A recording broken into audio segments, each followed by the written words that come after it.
अतः श्री वराहपुराणे षट्शतं पंचशतम् अध्यायः एवं सप्तपंचशतम् अध्यायः मथुरा मंडल के वृंदावन आदि तीर्थ और उनमें स्नान दान आदि का महत्व।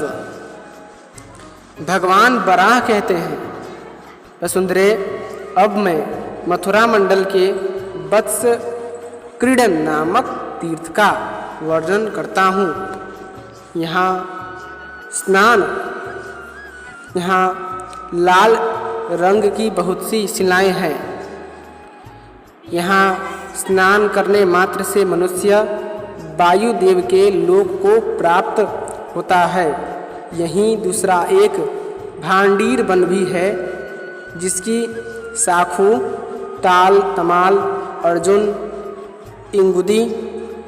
इंगुदी, पिलुक, करील तथा लाल फूल वाले अनेक वृक्ष शोभा बढ़ाते हैं। यहाँ स्नान करने से मनुष्य के संपूर्ण पाप नष्ट हो जाते हैं और वह इंद्र के लोक को प्राप्त होता है।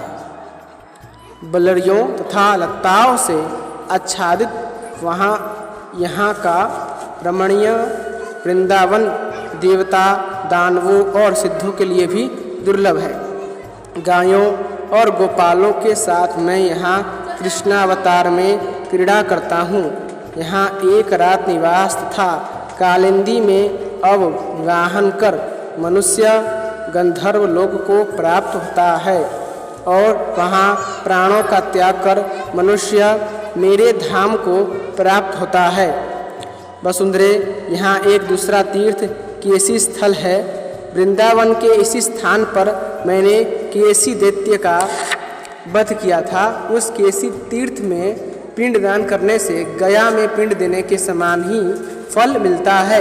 यहाँ स्नान दान और हवन करने से अग्निष्टोम यज्ञ का फल मिलता है। यहाँ द्वादशादित्य तीर्थ पर यमुना लहराती है। जहाँ कालिया नाग आनंद पूर्वक निवास करता था। यहीं काली हृदय में मैंने उसका दमन और 12 आदित्यों की स्थापना की थी। इस तीर्थ में स्नान करने से मनुष्य संपूर्ण पापों से मुक्त हो जाता है और जो व्यक्ति यहाँ प्राणों का परित्याग करता है वह मेरे धाम में आ जाता है। इस स्थान का नाम हरिदेव क्षेत्र और कालीहृद है। इस हरिदेव क्षेत्र के उत्तर और कालीहृद के दक्षिण भाग में जिनका पांच भौतिक शरीर छूटता है, उनका संसार में पुनरावर्तन नहीं होता। भगवान वराह कहते हैं, हे देवी, यमुना के उस पार यमलार्जुन नामक तीर्थ है जहाँ सकट भांडों से भरी हुई गाड़ी भग्न और भांड छिन्न भिन्न हुए थे। वहाँ स्नान और उपवास करने का फल अनंत है। वसुंधरे, ज्येष्ठ मास के शुक्ल पक्ष की 12वीं तिथि के दिन उस तीर्थ में स्नान और दान करने से महान पातकी मनुष्य को भी परम गति प्राप्त होती है। इंद्रिय निग्रह की मनुष्य यमुना के जल में स्नान करने पर पवित्र हो जाता है और सम्यक प्रकार से श्री हरि की अर्चना करके वह परम गति प्राप्त कर सकता है।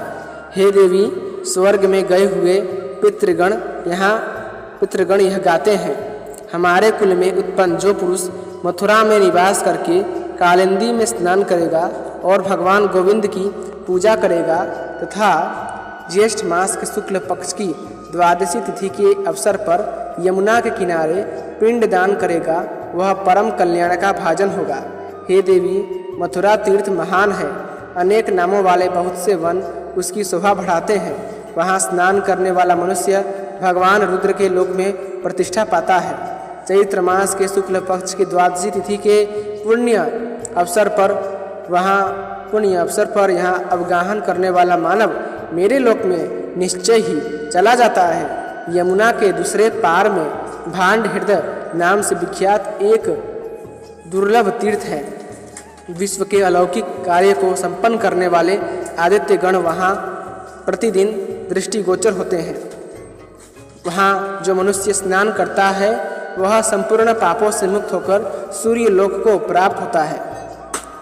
वहीं स्वच्छ जल से भरा सप्त सामुद्रिक नामक एक कूप है वसुधे। वहाँ स्नान करने से मानव सभी लोकों में स्वच्छंदता के साथ विचरण कर सकता है। यहीं बीड स्थल नाम से प्रसिद्ध मेरा एक और परम गुह्य क्षेत्र है, जहाँ खिले हुए कमल जल की निरंतर शोभा बढ़ाते हैं। सुमध्य में जो मनुष्य एक रात यहाँ निवास करके स्नान करता है वह मेरी कृपा से वीर लोक में आदर पाता है। इसी मथुरा मंडल में गोपीश्वर नाम से विख्यात एक तीर्थ है, जहाँ हजारों गोपियाँ सुंदर रूप धारण करके भगवान श्री कृष्ण को आनंदित करने के लिए पधारी थी और मैंने श्री कृष्ण रूप में उनके साथ रास लीला की थी। एवं बाल्यकाल में यमलार्जुन नामक 2 वृक्षों को भी तोड़ा था। यहीं इंद्र ने एक कूप के पास रत्न और औषधियों से संपन्न जलपूर्ण कलशों से गोप वेशधारी भगवान श्री कृष्ण का अभिषेक किया था। तभी से उस कूप का नाम सप्त सामुद्रिक कूप पड़ गया। जो पुरुष इस सप्त सामुद्रिक कूप पर जाकर पितरों के लिए श्राद्ध करता है वह अपने कुल की 77 पीढ़ियों को तार देता है। सोमवती अमावस्या के दिन जो वहाँ पिंडदान करता है उसके पितर करोड़ वर्ष के लिए तृप्त हो जाते हैं। वसुंधरे, यहाँ वसुपुत्र नाम से विख्यात एक तीर्थ है जो मेरा परम पवित्र एवं उत्तम स्थान है। मथुरा के दक्षिण भाग में फाल्गुनक और लगभग आधे योजन की दूरी पर पश्चिम की ओर धेनुकासुर का तालवन नाम का प्रसिद्ध स्थान है। हे विशालाक्षी, यहाँ संपीठ कंकूठ नाम का भी मेरा एक श्रेष्ठ तीर्थ है, जिसमें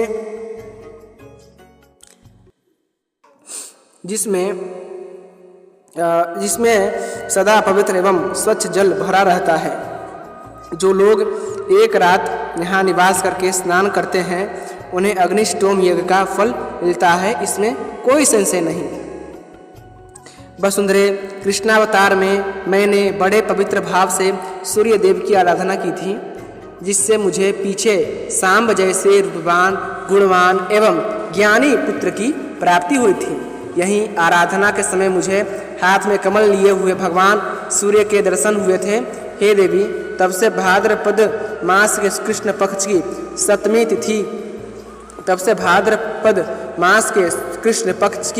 सप्तमी तिथि को प्रखर तेज वाले सूर्य वहाँ सदा विराजते हैं।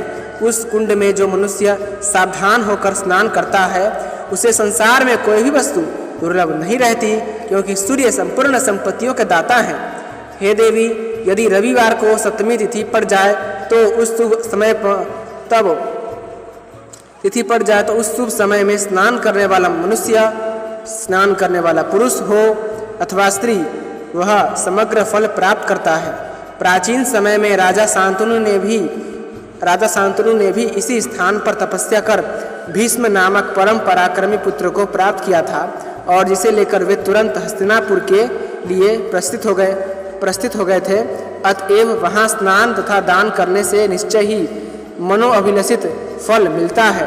अतः श्री वराह पुराणे 6पंचशतम अध्याय एवं 7पंचशतम अध्याय संपूर्ण। इसी के साथ श्री वराह पुराण का 156वां और 197वां अध्याय समाप्त हुआ। यदि आपको वराह पुराण की कथाएं पसंद आती है तो कृपया करके वीडियो को लाइक करें, चैनल को सब्सक्राइब करें और अपने दोस्तों के साथ अवश्य शेयर कीजिएगा। धन्यवाद। जय श्रीमन्नारायण।